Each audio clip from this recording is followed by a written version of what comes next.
Good morning sir. Good morning sir. Thank you, বসে পড় সবাই। আজ আমি তোদের জিওগ্রাফি মানে ভূগোলের ক্লাস নেব।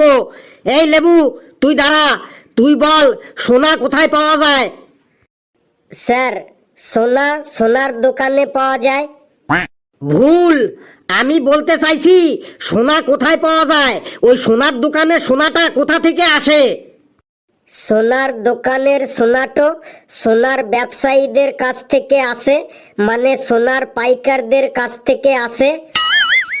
আরে আমি বলতে চাইছি সোনা প্রথম কোথায় পাওয়া যায়? স্যার, আমি বলবো সোনা প্রথম কোথায় পাওয়া যায়? বল। স্যার, সেনকো গোল্ডে, পিসি চন্দ্র জুয়েলার্সে আর অঞ্জলি জুয়েলার্সে প্রথম সোনা পাওয়া যায়। এ তো দেখছি আরো বড় মাতুব্বর। স্যার, আমি বলছি সোনা সোনার খনিতে পাওয়া যায়। পৃথিবীর সব থেকে বড় সোনার খনির নাম উত্তর আমেরিকার নেভেদা।